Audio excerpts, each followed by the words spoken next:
My brother sneered, "Let's cut the parasites from this family, start with her," and my parents just cheered, saying my bank account was my only redeeming quality, so I said, "My name is Madeline. I am 32 years old, and I work as a financial risk analyst for a mid-sized corporate firm.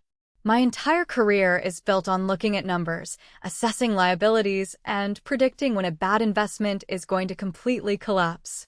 I am exceptionally good at my job. I can look at a company's ledger and tell you exactly where they are bleeding money within 5 minutes. Yet, for over a decade, I was entirely blind to the most toxic, draining, and parasitic investment of my entire life.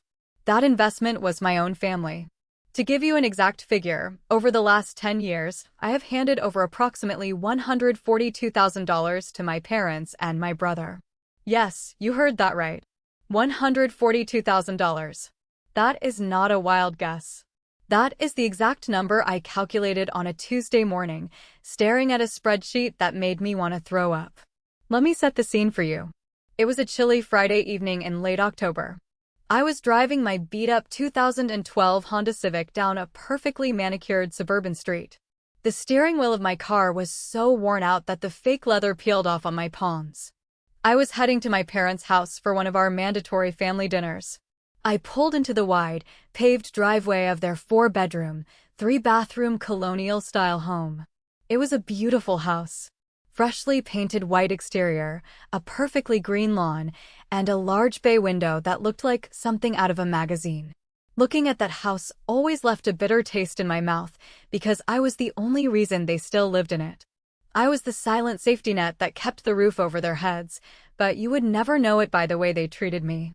I parked my old, rattling Civic right next to a pristine, brand-new BMW sedan. The BMW belonged to my 28-year-old brother, Julian. Julian was what you would call the golden child.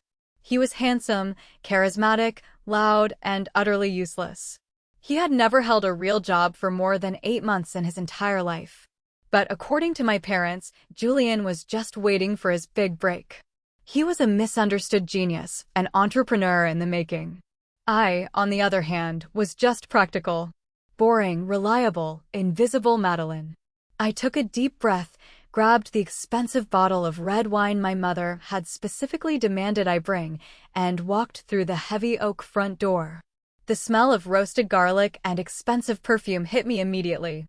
My father, Richard, was sitting in his leather armchair in the living room, swirling a glass of scotch. Richard was a man who cared about exactly 2 things: his golf handicap and looking wealthy in front of his neighbors. My mother, Barbara, was bustling around the kitchen, her hair perfectly blown out, wearing a cashmere sweater that I knew for a fact was bought with a credit card I was paying the minimum balance on. And then there was Julian. He was leaning against the kitchen island, wearing a designer suit jacket over a graphic tee, gesturing wildly as he talked. As soon as I walked in, the energy in the room did not shift to welcome me. It was more like I was a highly anticipated delivery driver who had finally arrived with the goods. "Maddie, you're late," my mother said, not looking up from the salad she was tossing. Not hello. Not how was your day. Just a complaint. Traffic was bad on the highway, I replied evenly, setting the wine on the counter. Julian barely glanced at me, completely absorbed in whatever story he was telling Richard about networking with high-net-worth individuals. I quietly went to the dining room and started setting the table. I knew the routine. I was not a guest in this house. I was the staff. I was the wallet. And tonight, I could feel it in my bones, they were gearing up to make a withdrawal. Dinner started the way it always did. My mother served the best cuts of meat directly onto Julian's plate, cooing over how thin he looked and how hard he must be working. I served myself whatever was left. The conversation was dominated entirely by Julian's latest grand scheme. "It is a revolutionary concept," Dad, Julian said, his eyes wide with fake passion. "It is a crypto-adjacent platform integrated with artificial intelligence for real estate leveraging. The market is completely untapped. I have a buddy who says we can get a valuation of $10 million by the 3rd quarter next year." I focused on my mashed potatoes, chewing slowly to keep my mouth shut. I had heard this exact speech before. 2 years ago, it was a boutique fitness app that never launched. 4 years ago, it was a drop-shipping business selling cheap watches that ended with a warehouse full of unsold garbage. Every single time, the pitch was the same. Every single time, the result was a mountain of debt. That sounds incredibly promising, son, Richard said, nodding sagely, despite not understanding a single word Julian just said. You have always had a brilliant mind for the future. You just need the right runway to take off. There it was. The runway. That was the code word. Exactly, Julian said, leaning forward, resting his elbows on the dining table. I just need a little seed money. Just to cover the initial server costs and a small marketing push. I am talking maybe $20,000. It is a drop in the bucket compared to the return. Silence fell over the table.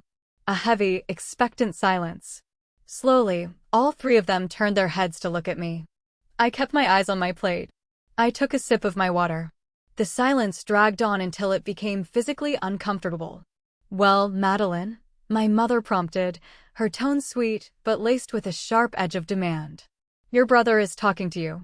I looked up. I met my mother's expectant gaze, then my father's stern look, and finally, Julian's entitled smirk. I heard him, I said quietly. So? Julian asked, spreading his hands. Are you going to help me get this off the ground or what? You are the one with the boring, steady paycheck. Consider it an investment in the family. I put my fork down. I had rehearsed a version of this moment in my head 100 times, but my voice was surprisingly steady when I finally spoke. I cannot do it, Julian. I do not have $20,000 to spare. Julian rolled his eyes dramatically, letting out a loud, theatrical sigh. Oh, come on, Maddie. Do not play purr with me. I know you just got a promotion. I saw your updated job title on LinkedIn. You are hoarding cash while your own brother is trying to build a legacy. I am not hoarding anything, I replied, my chest tightening slightly, though I kept my face blank. I have been saving for 3 years to put a down payment on my own apartment. I am tired of renting. That money is locked up. I cannot just hand it over for a crypto startup. Richard slammed his hand on the table. The silverware clattered. An apartment, he demanded, his face flushing red. You are prioritizing a selfish real estate purchase over your brother's future? We have a massive family home right here. You do not need an apartment. I am 32 years old, Dad. I need my own life, I said, trying to keep the desperation out of my voice. I have helped Julian out before. I cannot do it this time. Help me out? Julian scoffed, his voice rising in volume. You threw a few pennies at me. You act like you are some kind of martyr. You have no vision, Maddie. You are just a corporate drone. You do not understand what it takes to build an empire. I understand what it takes to pay the bills, I shot back, the words slipping out before I could stop them. That was the wrong thing to say. Julian's face twisted into an ugly, furious mask. He pushed his chair back violently, the wood scraping harshly against the hardwood floor. He stood up, knocking his wine glass over in the process. Dark red liquid spilled across the white linen tablecloth, dripping onto the floor, but nobody even looked at it. You think you are so much better than us because you sit in a cubicle all day? Julian sneered, his voice echoing in the dining room. He pointed a shaking finger directly at my face. Let me tell you something about this family. We have vision. We have potential. You are just a roadblock. You know what? Let's cut the parasites from this family. Start with her. The word hung in the air. Parasites. He called me a parasite. Me, the woman who was currently paying the lease on the car parked in the driveway. I sat frozen. I slowly turned my head to look at my parents. I waited for the reprimand. I waited for my father to tell Julian to sit down and watch his mouth. I waited for my mother to gasp and tell him to apologize to his sister. Instead, my mother let out a short, high-pitched laugh. It was a comfortable, casual laugh. She waved her hand at me, a dismissive gesture like she was swatting away a pesky fly. Oh, do not act so shocked, Madeline, she said breezily. Your brother is just stressed. And, honestly, he has a point. You are always so negative. If it were not for your bank account, you would have absolutely no redeeming qualities at this table. You bring zero joy to this family. I looked at my father. He took a slow sip of his scotch, avoiding my eyes, but he nodded. You are incredibly selfish, Madeline. Always thinking about your own little plans. You should be honored to invest in Julian. Something inside my brain just snapped. But it was not a loud, explosive snap. It was not a fiery burst of rage. It was the exact opposite. It was a cold, absolute, terrifying quiet. For the first time in my entire life, I saw them clearly. The fog of familial obligation, the desperate need for their approval, the hope that if I just gave them enough they would finally love me, it all evaporated in a single second. I was not a daughter. I was a resource. And a resource does not have feelings. It just gets mined until it is empty. I did not yell. I did not cry. I did not defend myself. I just looked at the three of them, sitting comfortably in a house I saved, drinking wine I bought, wearing clothes I paid for. I picked up my cloth napkin, wiped my mouth carefully, and set it down next to my half-eaten plate. I stood up. Okay, I said. My voice was so calm it startled even me. My mother frowned, looking confused by my lack of emotional reaction. Okay, what? Are you going to write the check or not? I did not answer her. I walked out of the dining room, down the hallway, and grabbed my cheap wool coat from the closet.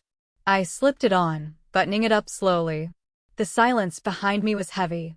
They were waiting for me to come back and beg for forgiveness. I walked to the front door, put my hand on the doorknob, and finally turned back to look at them down the hallway. Actually, I said, my voice echoing slightly in the foyer. Julian is right. Let's see who the real parasite is. I opened the door and walked out into the cold October night. I did not slam the door. I closed it gently until I heard the lock click.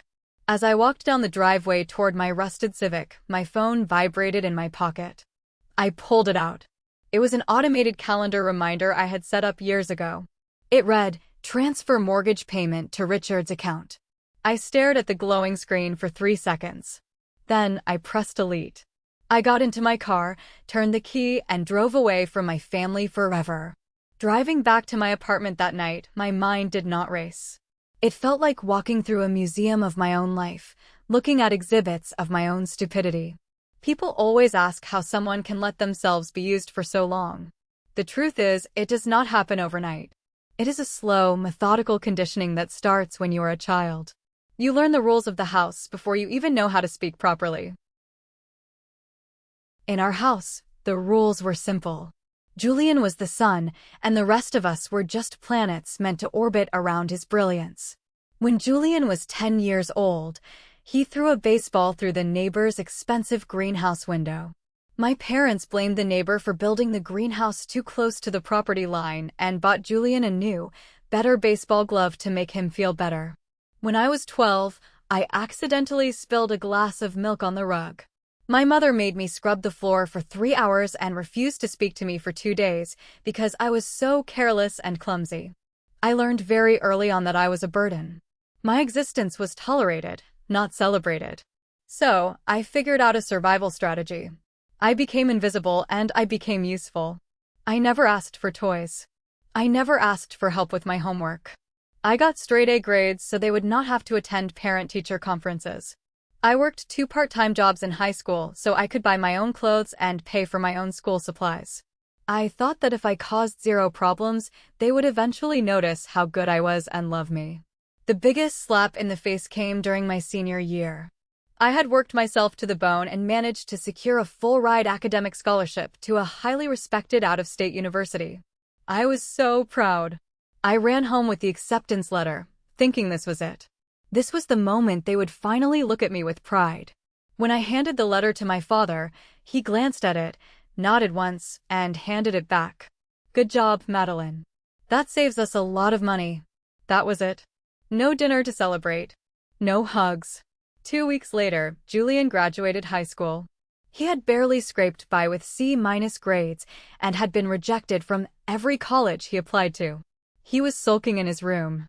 To cheer him up, my parents surprised him with a brand new, fully loaded sports car sitting in the driveway with a giant red bow on it. I stood on the porch, holding my college acceptance letter, watching my parents hug and kiss him while he revved the engine. That was the moment the illusion was cemented in my brain. Love in my family was not unconditional. Love was a transaction. Julian received love because he demanded it. I was ignored because I was free. I made a subconscious vow that day. I would go to college, I would get a high-paying job, and I would become so financially indispensable to them that they would have no choice but to value me. I became the ultimate safety net. It started small. A $50 loan here for groceries when my dad was between paychecks. Paying the electric bill one month when my mother overspent on a luxury vacation. I always did it with a smile, desperately waiting for a thank you that never came. I thought I was buying a ticket to a family that did not actually exist. I was not buying their love. I was just funding their entitlement. The small favors eventually escalated into a full-blown financial hostage situation. The real turning point, the moment I officially became the family ATM, happened 7 years ago. I was 25 years old. I had been working at my firm for a few years, living in a cheap studio apartment, eating ramen noodles, and saving every single penny I earned. I had amassed a very healthy savings account. I was proud of that money. It represented my independence. Then came the phone call. It was a Tuesday afternoon. My mother called me, sobbing hysterically. I could barely understand her between her gasping breaths. I left work early and rushed to their house, terrified that someone had died. Instead, I found my father sitting at the kitchen table, his head in his hands, looking like a ghost. It turned out that Richard, in a desperate bid to appear wealthier than his country club friends, had secretly taken out a massive second mortgage on the house. He took all that money and dumped it into high-risk day trading, convinced he was a financial genius. Within 6 months, he had lost absolutely everything. The bank was threatening foreclosure. They were going to lose the house. I sat there in shock as my mother grabbed my hands, tears streaming down her face, ruining her expensive makeup. "Madeline, you have to help us. You are the only one who can fix this. You know how to talk to the banks. You have money saved up. Please, do not let your father become a laughingstock. We will be homeless on the street. Is that what you want? You want your own parents living in a cardboard box?" She used every manipulation tactic in the book. Guilt, shame, family loyalty. I was 25. I was scared. I loved them, despite everything, and the thought of my parents losing their home broke my heart. So, I did the stupidest thing a person could possibly do. I drained my entire savings account to pay off the immediate arrears. But that was not enough. To restructure the loan and save the house, the bank needed a guarantor with a pristine credit score and a high, steady income. Richard's credit was destroyed. I co-signed the new mortgage. I tied my name, my credit, and my future to that 4-bedroom house. I became legally responsible for their massive debt. I remember walking out of the bank after signing the papers. I felt physically sick. I had just wiped out my entire youth savings. A week later, my best friend from college was getting married in Hawaii. I was supposed to be her maid of honor. I had to call her, crying, and tell her I could not afford the plane ticket anymore because of a family emergency. I sat in my tiny studio apartment eating cold soup while I watched her wedding photos pop up on social media. And my parents? They did not change a single thing about their lifestyle.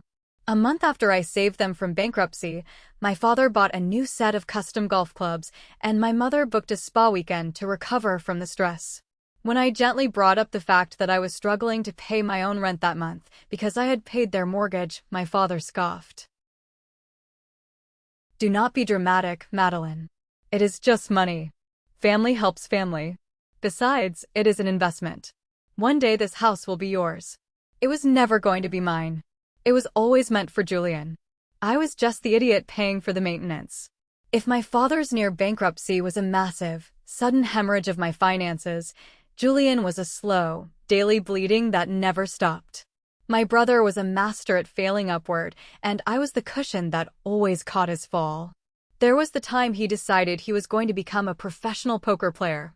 He flew to Las Vegas, maxed out 3 different credit cards, and called me at 3 in the morning from a casino lobby, begging me to wire him cash so he would not get his legs broken by some shady loan shark. I wired him $5,000. My parents told me I was a good sister for looking out for him. Julian never paid me back. Then there was the disastrous sports bar venture. Julian convinced a friend to let him manage a bar. He ran it straight into the ground within 4 months. He owed vendors, he owed back taxes, and he had signed personal guarantees. When the lawyers started calling, my mother showed up at my apartment unannounced. She did not ask. She demanded, "Your brother is in a little trouble, Maddie. He made some naive business mistakes. He needs you to clear his credit card debt so he can start fresh. He is so depressed, Maddie. If you do not help him, I do not know what he might do." She weaponized his mental health against me. So I took out a personal loan in my name to clear $25,000 of Julian's bar debt. But the most insidious part was not the big emergencies. It was the daily, normalized leeching. It was the auto pay system. 5 years ago, Julian needed a car for a job interview. He convinced my parents he needed something professional, so they co-signed a lease for a luxury BMW. 3 months later, he quit the job because the boss was too demanding. He could not afford the monthly lease payments. The leasing company threatened to repossess the car, which would ruin my parents' credit again. So, guess who stepped in? I set up an automatic transfer from my checking account to the BMW financing company. $700 a month. Every single month. For 5 years. It did not stop there. I was paying Julian's premium cell phone plan because he was on the family plan and my parents kept forgetting to pay it, risking my credit. I was paying the premium cable and internet package at my parents' house because my dad said he needed the sports channels for his mental well-being. I was paying the annual property taxes on the house because they could never seem to save up for it by December. I became a human utility company. The money was deducted from my account automatically, silently, every single month. It became a background noise in my life. A permanent tax on my existence. I stopped looking at my bank statements because it made me too angry. I just worked harder. I took on extra projects, asked for promotions, not to build my own wealth, but just to keep my head above water while carrying the dead weight of 3 adults. And what did I get in return? I got a brother who called me a parasite. I got a mother who said my bank account was my only redeeming quality. I got a father who thought I was an ATM machine with no feelings. Driving home that night after the dinner, the anger did not come. Just a cold, calculating precision. The invisible ledger in my head was finally printing out the receipt. The balance was due, and I was officially closing their accounts. If you find this video interesting, please take a second to hit the like button, subscribe to the channel, and leave a comment letting us know which city you live in. Every comment helps this story reach more people. Thank you very much. The morning after the dinner, I woke up in my apartment at exactly 6 o'clock. I did not feel sad. I did not feel the crushing anxiety that usually followed a fight with my family. Instead, I felt a strange, terrifying sense of clarity. The fog had completely lifted. I walked into my small kitchen, brewed a pot of black coffee, and opened my laptop. My phone had been buzzing on the kitchen counter since 7 in the morning. By 8 o'clock, I had 14 missed calls from my mother, 6 from my father, and a string of angry text messages from Julian. I did not read them. I simply put the phone on silent and placed it face down on the counter. I was done communicating with words. It was time to communicate with numbers. I opened a blank Excel spreadsheet. This was my area of expertise. I spent my days assessing financial liabilities for massive corporations, and now I was going to run a full audit on my own life. I titled the document The Subtraction. I started listing every single financial tie I had to my family. I made columns for the account name, the monthly cost, the legal obligation, and the cancellation procedure. As I typed, the sheer volume of my financial enmeshment became horrifyingly clear. First, there were the easy things. The monthly recurring charges that I could cut immediately. Julian's premium cell phone plan was $120 a month. Cancelled. My parents' premium cable and high-speed internet package was $215 a month. Cancelled. Julian's luxury gym membership, which he never even used, was $150 a month. Cancelled. Then came the credit cards. I was the primary account holder on 3 different high-limit credit cards that my parents and Julian carried as authorized users. They used these cards for groceries, gas, restaurant dinners, and, in Julian's case, expensive clothes. I logged into the banking portal, went to the authorized user management page, and one by one, I clicked Remove User. With 3 clicks of my mouse, their magical plastic money turned into useless pieces of plastic. Next was the car. Julian's BMW lease. Because I was the guarantor, I could not just cancel the lease without ruining my own credit. But I did not have to make the payments from my account anymore. I went into the auto pay settings and deleted my checking account information. Let Julian figure out how to come up with $700 by the first of the month. Then came the monster. The house. The second mortgage I had co-signed to save my father from bankruptcy. The monthly payment was $2,400.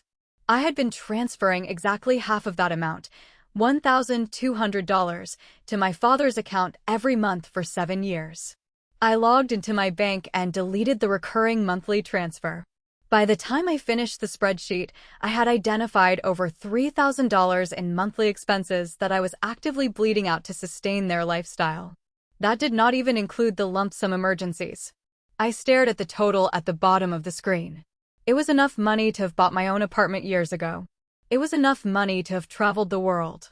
I closed the laptop. The audit was complete. It was time to bring in the professionals. At 10 in the morning, I walked into the downtown office of Victor. Victor was my certified public accountant and a close personal friend. He was a sharp, no-nonsense guy in his late 50s who had been doing my taxes for years. I sat down in the leather chair across from his large mahogany desk, pulled a printed copy of my spreadsheet out of my bag, and slid it across the table to him. "I need your help, Victor," I said evenly. "I am cutting off my family. Entirely. I need to make sure I do this cleanly, legally, and without destroying my own credit score in the process." Victor adjusted his glasses and picked up the paper. He read down the first column, then the second. I watched his eyebrows slowly climb higher and higher up his forehead. He took off his glasses, rubbed his eyes, and looked at me with a mixture of shock and profound professional disappointment. "Madeline," Victor said, his voice quiet. "Are you telling me that for the last 7 years, you have been fully funding the lifestyle of 3 capable adults?" "Yes," I replied, not breaking eye contact. "You're paying a lease on a luxury vehicle for a 28-year-old man?" "Yes." Victor sighed heavily, leaning back in his chair. "Maddie, this is not just helping out. This is financial abuse. You are legally entangled in a web that is incredibly dangerous. The credit cards and the utility bills are easy. You cut those off today. The problem is the mortgage. You co-sign that loan. If your father defaults because you stop sending him your half, the bank will come after you." "I know," I said. "That is why I am here. What are my options?" Victor opened a legal pad and clicked his pen. "We play hardball. You own 50% of that property's equity on paper. We are going to send a formal legal notice to your father. We will inform him that you will no longer be contributing to the monthly mortgage payments. He has 2 choices. He can either refinance the house entirely in his own name and buy you out of your share, or we force a partition sale. Meaning, we force them to sell the house, pay off the bank, and you take your half of whatever cash is left over." "He cannot refinance," I said flatly. "His credit is still terrible. And he does not have the income to qualify on his own." "Then they will have to sell the house," Victor said, his tone uncompromising. "They will have to downsize. It is the only way to sever your legal liability." I thought about my mother's perfect bay window. I thought about my father's pristine lawn. I thought about Julian's bedroom, which was still cleaned by my mother twice a week. I felt absolutely nothing. "Do it," I said. "Draft the letter. Send it by certified mail." Victor nodded, a small smile appearing on his face. "I will have my lawyer partner draft it by this afternoon." "Maddie, I have to ask." "Why no? You have been carrying this weight for almost a decade. What changed?" I looked out the window of Victor's office, watching the city traffic move below. "My brother called me a parasite," I said softly. "And my parents agreed with him. So, I am taking my host's body and leaving." I took the rest of the day off from work. I went back to my apartment and began the physical execution of the plan. It was incredibly systematic. I felt like a surgeon removing a tumor, carefully severing the blood supply so the disease would finally wither away.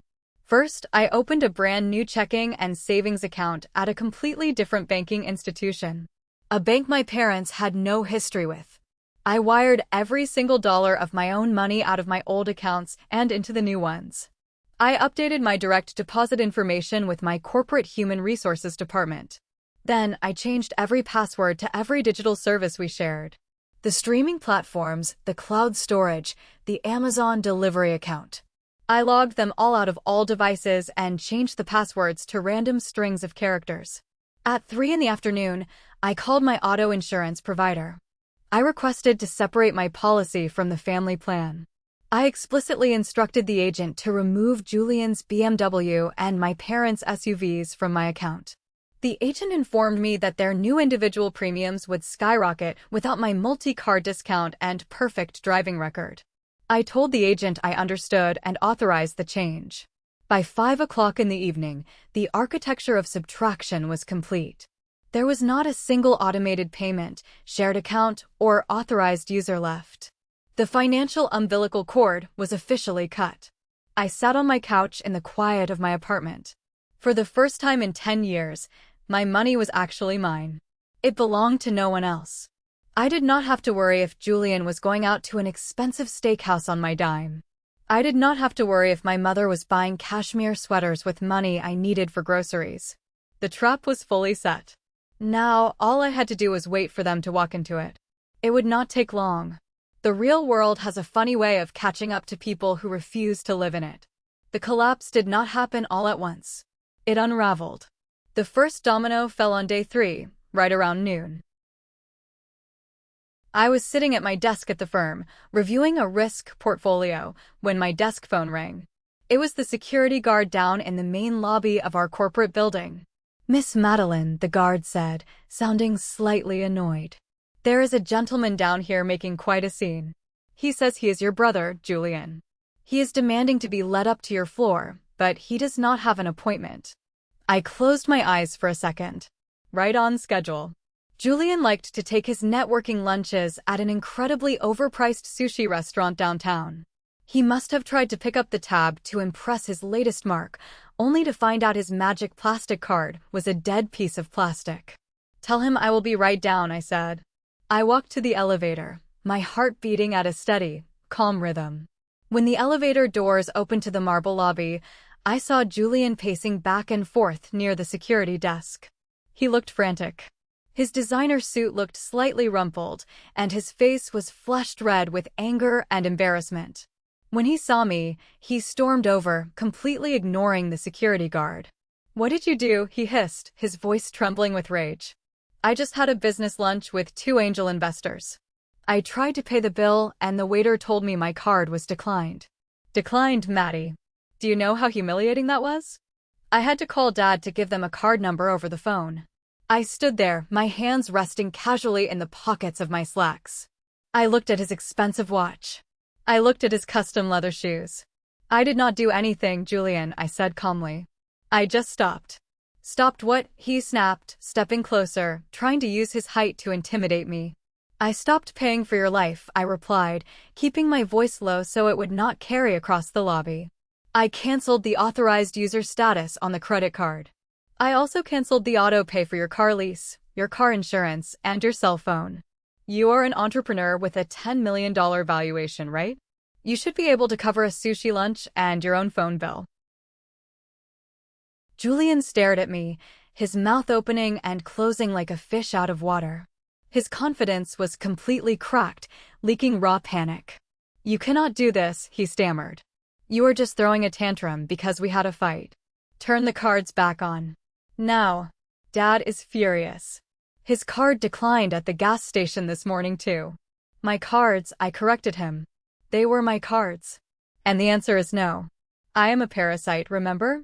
Parasites do not pay for BMWs. Good luck with your investors, Julian. I turned around and walked back toward the elevator. "You are going to regret this," Julian yelled across the lobby, drawing the attention of everyone in the building. "We are family. You cannot just abandon your family." I pressed the elevator button, stepped inside, and watched the doors slide shut on his red, screaming face. I went back to my desk and ate my packed lunch. It tasted delicious. I knew the main event was coming later that evening. Julian was just the appetizer. My parents were the main course. At 8:30 that night, there was a heavy, aggressive pounding on the door of my apartment. Not a knock. A pounding. It was the kind of knock that demanded immediate compliance. I walked to the door and looked through the peephole. My father and mother were standing in the hallway. My father's face was purple with rage, and my mother was dabbing at her eyes with a tissue, already playing the role of the victim. I did not open the door all the way. I left the heavy metal chain lock engaged and opened it just a crack, about 3 inches.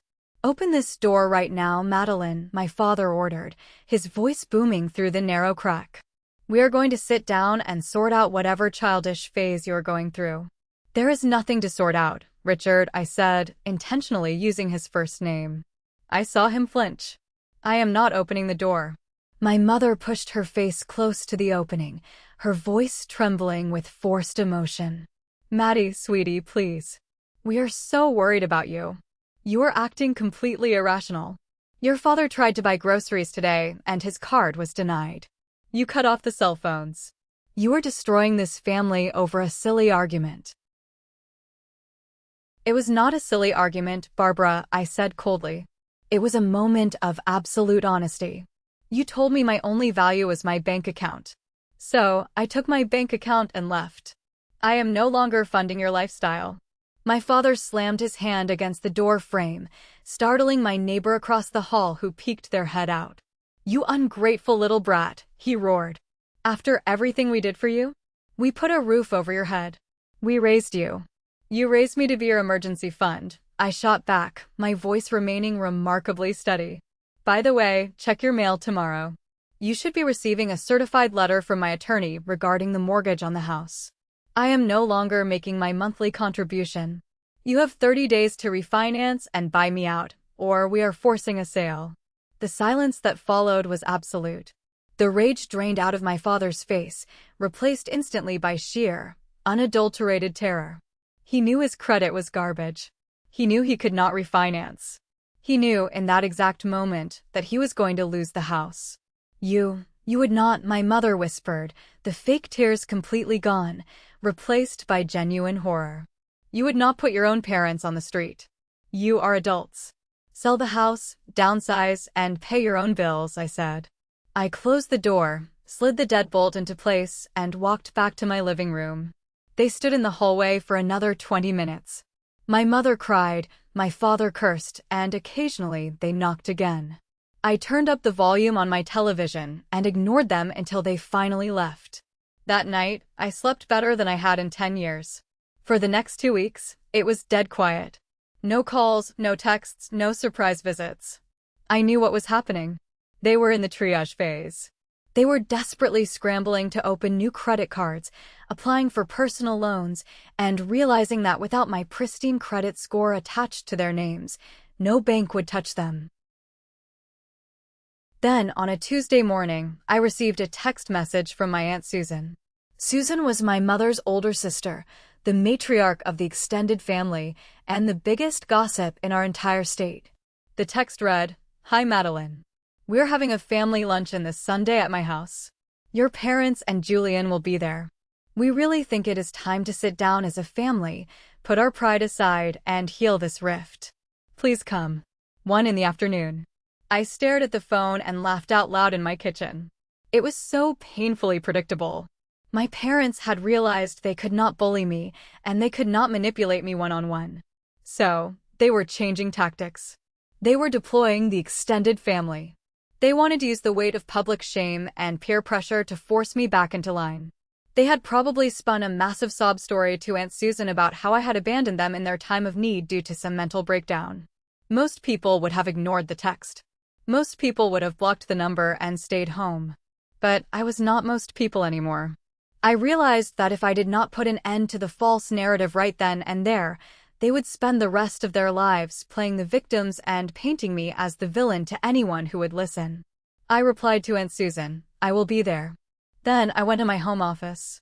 I opened my laptop and pulled up the subtraction spreadsheet. I did not just print the spreadsheet. That was not enough. I logged into 7 years' worth of bank archives. I printed the wire transfer receipt for Julian's Las Vegas gambling debt. I printed the loan documents for the sports bar bailout. I printed the monthly auto pay confirmations for the BMW lease. I printed the original mortgage restructuring documents proving I saved the house. I printed over 40 pages of cold, hard, indisputable financial receipts. I took a 3-hole punch, punched the documents, and placed them into a thick, black presentation binder. I spent the rest of the week going to work, hitting the gym, and getting 8 hours of sleep a night.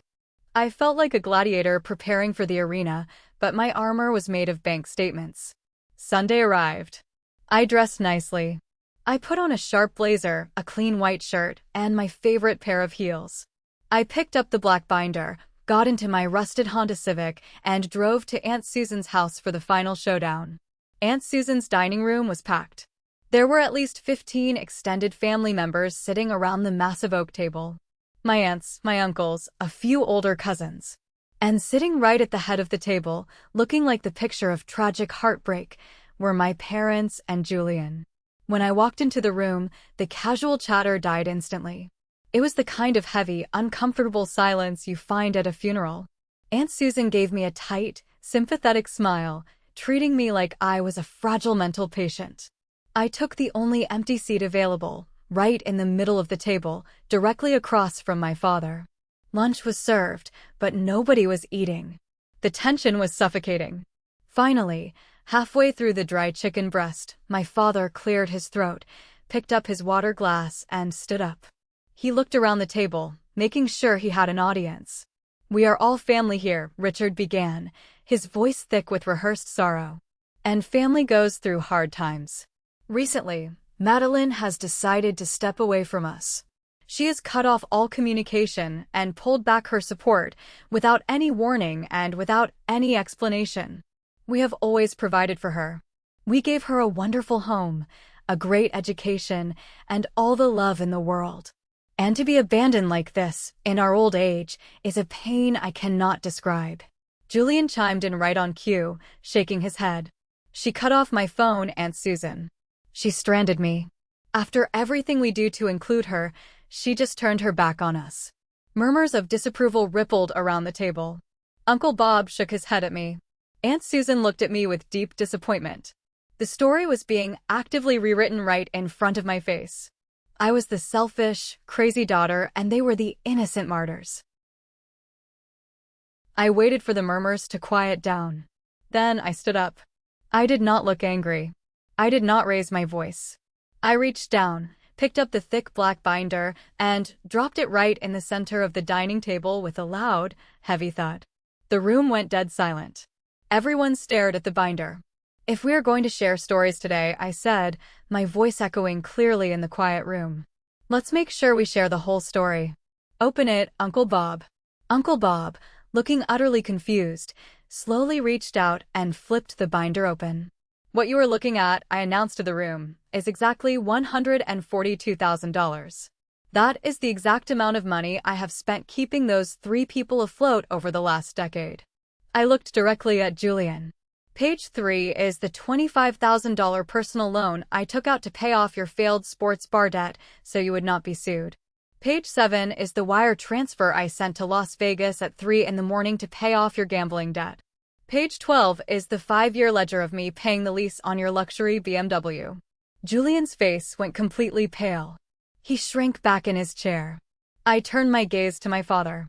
"Page 20 is the second mortgage document. The one I co-signed with my life savings because you blew the family finances day trading on the stock market and almost lost the house. For 7 years, I have paid $1,200 a month so you could pretend to be a rich man at the country club." Aunt Susan gasped out loud, covering her mouth with her hand. Uncle Bob was furiously flipping through the pages, his eyes wide as he read the highlighted bank statements. I did not abandon this family, I said, my voice dropping to a deadly whisper. I leaned forward, resting my hands on the table. I financed it. You did not raise me. You built me. And the bank is officially closed. I looked at the faces of my extended family. The judgment was gone, replaced by absolute shock and disgust as they looked at my parents. My father's hands were shaking. My mother was staring at her plate, unable to meet anyone's eye. They were completely, publicly exposed. I picked up my purse, pushed my chair back, and walked out of the house. No one tried to stop me. No one said a word. The fallout from the luncheon was absolute. Aunt Susan, realizing she had been lied to, spread the truth to the rest of the extended family like wildfire. My parents became pariahs. Nobody wanted to lend them money because they all knew the truth about their debts. Over the next 8 months, I watched the collapse happen from a safe, peaceful distance. I did not need to ask. The grapevine provided all the information I needed. The first thing to go was Julian's car. Without my monthly payments, he defaulted on the lease. I saw a post on a cousin's social media page making fun of the fact that Julian's BMW was repossessed right out of my parents' driveway by a tow truck in the middle of the night. Then came the house. With the legal pressure from my attorney and without my monthly mortgage contribution, my father could not keep up. They tried to fight it, but the math was undisputed. The 4-bedroom suburban house quietly went up for sale. Because they had to sell it quickly to avoid foreclosure, they sold it at a loss. After the bank took what it was owed, and I received my legal 50% of the remaining equity, my parents walked away with almost nothing. They had to move into a cramped, 2-bedroom apartment on the other side of town. Julian, unable to find investor money without a car or a nice house to show off, was forced to take a job managing a fast casual restaurant just to pay his own cell phone bill. About 10 months after the luncheon, I received an email from my father. It was not angry. It was defeated. He asked if I would meet him for a cup of coffee. Just 30 minutes. I agreed. I chose a busy, neutral coffee shop downtown. When I walked in, I almost did not recognize him. The proud, arrogant country club man was gone. He looked 10 years older. He was wearing an old sweater, his shoulders were slumped, and he looked incredibly small. I bought my own coffee, sat across from him, and waited. We moved out of the house, he said quietly, staring at his paper cup. I know, I replied. Julian is working at a sandwich shop. He hates it. He will survive. My father finally looked up at me. His eyes were red. We really did not think you would ever stop, Maddie. We thought you would always just be there. To fix things. There it was. It was not an apology for how they treated me. It was not remorse for using me. It was just a profound, pathetic expectation. They were mourning the loss of their safety net, not the loss of their daughter. That was the problem, Richard, I said softly. You never thought about what it was costing me. I stood up, leaving my half-empty coffee cup on the table. I walked out of the cafe, leaving him sitting there alone with his consequences. A full year has passed since that terrible family dinner. My life is unrecognizable now in the best way possible. Without the massive financial drain of my family, my savings exploded. I finally put a down payment on a beautiful, modern apartment with massive windows that let in the morning light. I got another promotion at work, I started dating again, and I finally booked a 3-week vacation to Europe that I had been dreaming about since college. My money finally works for me. Last week, I was shopping at a local bookstore downtown, picking up a few travel guides for my trip to Italy. I turned the corner of the fiction aisle and almost bumped directly into my mother. She looked haggard. The expensive blowouts and cashmere sweaters were gone, replaced by a cheap winter coat and tired eyes. When she saw me, she physically startled. She looked me up and down. I was wearing a nice tailored coat, holding a stack of books, looking relaxed and happy. I think, deep down, she expected to see me miserable without them. She expected me to be begging to come back. Madeline, she breathed, clutching her purse tightly.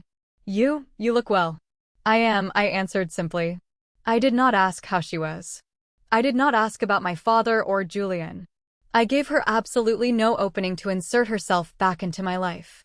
She stood there awkwardly, waiting for me to build a bridge, waiting for me to offer to buy her lunch or ask if they needed help with rent.